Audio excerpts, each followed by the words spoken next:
तीन किस्म की औरतें कभी भी अपना घर नहीं बसा सकती। क्या कहीं आपकी बीवी भी इन तीन औरतों में शामिल तो नहीं? तीन किस्म की औरतें कभी भी अपना घर नहीं बसा सकती। पहली औरत यह है। मोहतरम नाजरीन, आज हम एक ऐसे मौजू पर बात करने जा रहे हैं जो सिर्फ औरतों के लिए ही नहीं बल्कि मर्दों के लिए भी आंखें खोलने वाला है। ऐनवान है, तीन किस्म की औरतें कभी भी अपना घर नहीं बसा सकती। ये वह जुमला है जो कानों को चमका देता है, दिल को दहला देता है और सोचने पर मजबूर कर देता है कि आखिर वह तीन औरतें कौन सी हैं। कौन सी आदत हैं जो एक औरत को जिंदगी भर का सहारा खोने पर मजबूर कर देती हैं, और वह कौन से रवैये हैं जो एक हंसता बसता लम्हों में उजाड़ देते हैं। क्या आपने कभी देखा है कि बाज औरतें चाहे कितनी भी हसीन हो, चाहे जहेज लेकर आए या खाली हाथ, चाहे उनके पास इलम हो या जिहालत, लेकिन उनका घर कभी आबाद नहीं रहता। शौहर के साथ ताल्लुक टूट फूट का शिकार रहता है। ससुराल में इज्जत नहीं बनती और आखिरकार वही औरत तन्हाई और अफसोस का शिकार हो जाती है। आखिर क्यों?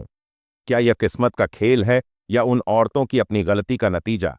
क्या आपने कभी गौर किया है कि कुछ औरतें अपनी जुबान के कड़वे बोल से, अपने रवैये की सख्ती से या अपने खुद ग्रजी से न सिर्फ शौहर का दिल तोड़ती हैं बल्कि अपनी औलाद का भी मुस्तकबिल अंधेरों में डाल देती है? क्या आपने सोचा है कि ऐसी औरतों की आदतें भी असर नहीं करती और उनकी आंखों के आंसू भी सुकून नहीं लाते, क्योंकि वह बार बार वही गलतियां दोहराती रहती हैं जो एक औरत को घर बसाने के बजाय घर उजाड़ने वाली बना देती हैं। ये मौजू इसीलिए भी खतरनाक है कि हर औरत यह सुनना चाहेगी कि कहीं वह उन तीन आदतों में शामिल तो नहीं, और हर मर्द यह देखना चाहेगा कि उसकी बीवी या बेटी या बहन कहीं इन आदतों की शिकार तो नहीं।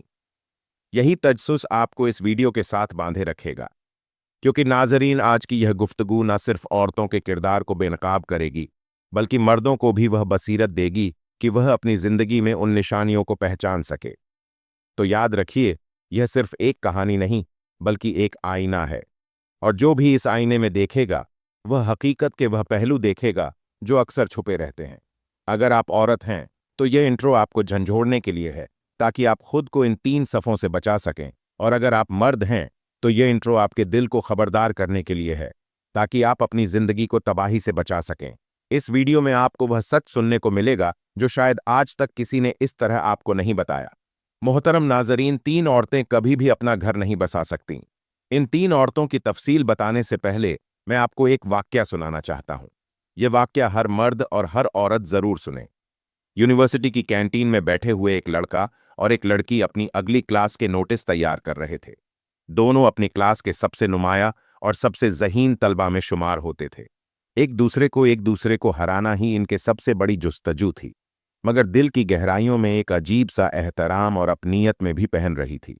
लड़की का दिमाग बहुत तेज था और लड़का मेहनती। कभी एक नंबर आगे होता और कभी दूसरा मुकाबला सख्त था, लेकिन दिल के अंदर एक दूसरे के लिए कुदरती और इज्जत भी बढ़ती जा रही थी। वक्त गुजरता गया और यूनिवर्सिटी के फाइनल एग्जाम्स करीब आ गए। एक दिन लाइब्रेरी में बैठी हुए लड़की ने शौकी से कहा, देखो, अगर मैं डाप कर गई तो तुम्हें मेरी एक बात माननी होगी। लड़के ने मुस्कुराते हुए कहा, ठीक है, लेकिन अगर मैं टाप किया तो फिर तुम्हें मेरी शर्त माननी होगी। दोनों ने एक दूसरे से हाथ मिलाकर मुआहदा कर लिया। उस दिन के बाद मुकाबले की शिद्दत और भी बढ़ गई और वह दोनों दिन रात मेहनत करने लगे। एक दूसरे को सवालों में सपोर्ट करते, लेकिन दिल में यह सोच भी रखते कि आखिर में फतह किसकी होगी। नतीजा आया तो उस लड़की ने यूनिवर्सिटी में पहली पोजीशन हासिल कर ली। पूरे हाल में तालीम की गूंज थी। उस्ताद खुश थे, दोस्त अहबाब मुबारकबाद दे रहे थे। इसी हुजूम में लड़की ने अपने दोस्त को धीरे से याद दिलाया, तुम्हें मेरी शर्त याद है? लड़के ने बगैर झिझक के कहा, हाँ याद है, जो कहोगी मानूंगा। लड़की ने कहा, मैं तुमसे शादी करना चाहती हूं। लम्हा भर को खामोशी छा गई। फिर लड़के ने हल्की मुस्कुराहट के साथ बोला, अगर यह तुम्हारी शर्त है तो मैं इसे पूरा करूंगा। यूं उन दोनों की शादी की तैयारियां शुरू हो गईं। रिश्तेदार हैरान थे कि यह तलीमी मुकाबला एक अदवाजी बंधन में बदल गया। दोनों खानदान खुश थे। शादी की रात रंगीने थी, ख्वाबों और उम्मीदों से भरी हुई, मगर यह ख्वाब कितनी देर बरपा होंगे ये किसी को खबर ना थी। सुहाग रात की रात खामोशी में जब लड़का अपनी नई जिंदगी की शुरुआत करने जा रहा था, लड़की ने अचानक माजी के दरबे खोलने शुरू कर दिए। उसने कहा, याद है जब तुम एक पेपर में फंस गए थे तो मैंने तुम्हें इशारा दिया था? याद है जब तुम्हारा प्रोजेक्ट मुकम्मल नहीं हो रहा था तुम्हें ने अपनी पूरी रात लगाकर तुम्हें मदद दी थी। याद है, फाइनल टेस्ट से पहले मैंने तुम्हें अपने नोट्स दिए थे। शौहर ने मुस्कुराकर कहा, हाँ यह सब याद है, लेकिन आज तो वो दिन है जब हम एक नई जिंदगी की शुरुआत कर रहे हैं। तो क्यों ना हम इस तरफ ना देखें। मगर लड़की नहीं रुकी। वो बार बार माजी के हर मौके को इग्नोर ही थी, गिनवा रही थी, जैसे कोई हिसाब किताब की किताब खोलकर रखी हो। शौहर के दिल में चुभन होने लगी। उसे महसूस हुआ कि यह मोहब्बत नहीं बल्कि एक कर्ज है जो बार बार दिलाया जा रहा है। शादी के दूसरे दिन ही उन दोनों के दरमियान अनदेखा दीवार खड़ी होने लगी। शोर सोचता था, क्या मेरी बीवी मुझे हमेशा यही जिताती रहेगी कि मैंने इसका मकरूज हूं। दिन गुजरते गए मगर लड़की की आदत नहीं बदली। वह हर मौका पर पुरानी कहानियां याद दिलाती। अगर खाने में नाम कम हो गया तो कहती, याद है तुम्हारा असाइनमेंट मैंने कैसे बचाया था। अगर घर के किसी काम पर बात होती तो फौरन जुमला आता, अगर मैं ना होती तो तुम यूनिवर्सिटी में भी पास ना होते। ये जुमले शौहर के दिल में तीर की तरह लगते। मोहतरम नाजरीन, क्या आपको याद है कि हम बात कर रहे थे इन तीन औरतों की जो कभी भी अपना घर नहीं बसा सकती। इनमें से पहली औरत वो है जो कुर्बानी का वक्त हिसाब किताब करती है। क्या आपने कभी ऐसी औरत देखी जो जबान से तो कहती है, मैंने सब कुछ तुम्हारे लिए छोड़ दिया, तुम्हारे साथ निभाने के लिए आई हूं, लेकिन दिल के किसी कोने में वह हर लम्हा एक नोटबुक खोले बैठी होती है। हाँ, ये वह औरत है जो अपने हर एहसास, हर खिदमत, हर कुर्बानी का हिसाब रखती है। ये वो औरत है जो शौहर के साथ गुजरे हुए हर दिन को यूं तोलती है जैसे दुकान का तौल पर एक एक ग्राम नापता है। जब वक्त आता है कि शौहर या खावंद को जरा सा सहारा दिया जाए तो यह औरत कुर्बानी देने से पहले ही सोचती है, कल को अगर मैं यह कर दूं तो मुझे क्या मिलेगा, अगर मैंने छोड़ दिया तो मुझे बदले में क्या दिया जाएगा। यह औरत कभी भी अपना घर नहीं बसा सकती, क्योंकि गैर मोहब्बत और भरोसे पर खड़ा होता है। लेकिन यह औरत मोहब्बत को भी सौदे में बदल देती है। इसके जहन में यह चलता रहता है कि मैंने इतना क्या, बदले में मुझे क्या मिलेगा। यह सोच शौहर के दिल को तोड़ देती है। मर्द चाहे कितना ही ताकतवर क्यों ना हो, लेकिन वह औरत के दिल की मोहब्बत का भूखा रहता है। जब इस मोहब्बत में हलूस के बजाय एहसास किताब की ब आती है तो वह रिश्ता मुर्दा लाश की तरह चलता है। यह औरत अपनी मां बनने की कुर्बानी को भी याद दिलाती है। मैंने तुम्हें बच्चों को जन्म दिया, तुम्हारे लिए अपनी रातें कुर्बान की। कि वो भूल जाती है कि उसका फर्ज था, ये उसका एहसास नहीं।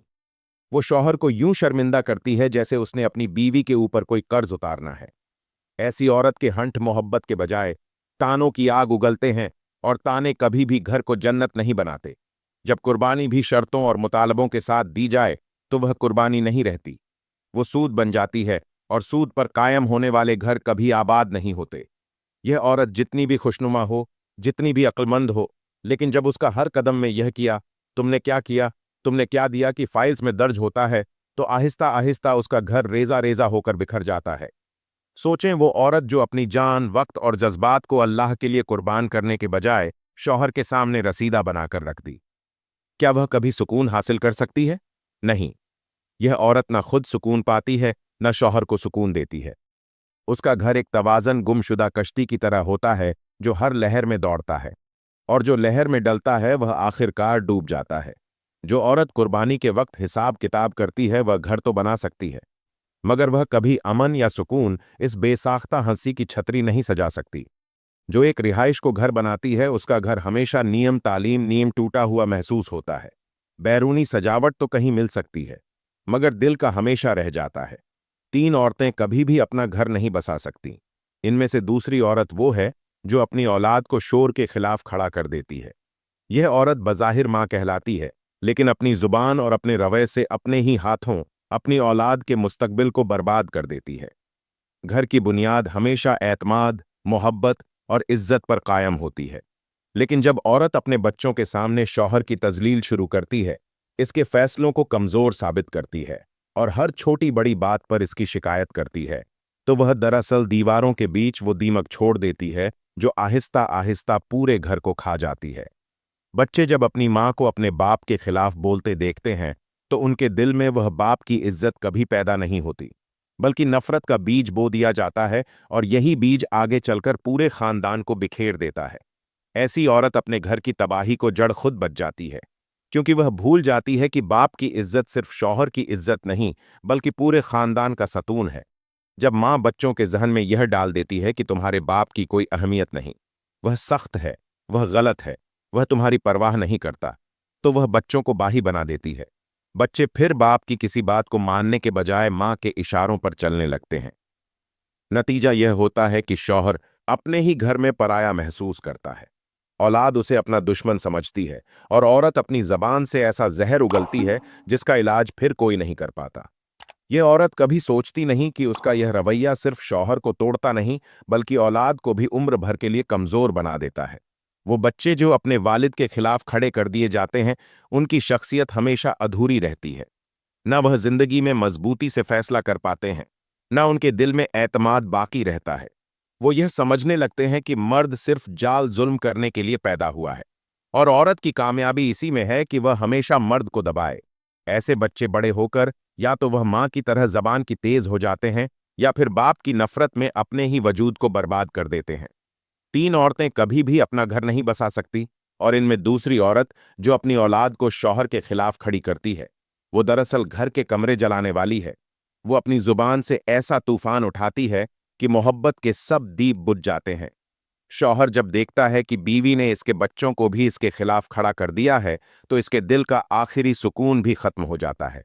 वह चाहकर भी घर को मोहब्बत से नहीं संभाल सकता, क्योंकि एक एतमाद टूट जाए तो दोबारा जुड़ना आसान नहीं होता। यही वजह है कि ऐसी औरत का घर कभी नहीं बच सकता, क्योंकि घर बच्चे और शौहर की मोहब्बत से बनता है, और यह औरत किसी मोहब्बत को अपनी अना की भेंट चढ़ा देती है। तीन औरतें कभी भी अपना घर नहीं बसा सकती। इनमें से तीसरी औरत वह है जो अपनी माँ को शुगर से बड़ा बना देती है। यह औरत बज़ाहिर नेक और फरमाबरदार बेटी दिखाई देती है, लेकिन जब शादी के बाद भी इसकी तरजीहात में शौहर के बजाय माँ को सबसे ऊपर रखा जाए, तो यह इसके घर के बिखरने की सबसे बड़ी वजह बन जाती है। निकाह का बंधन सिर्फ दो लोगों का नहीं, बल्कि दो खानदानों का रिश्ता होता है। मगर इस रिश्ते की बुनियाद तभी कायम रह सकती है जब औरत अपने शौहर को अपनी जिंदगी का मरकज बनाए। लेकिन जो औरत शादी के बाद भी अपनी माँ की हर बात को आखिरी हुक्म समझती है, वह शौहर के फैसलों को हमेशा सानी हैसियत देती है।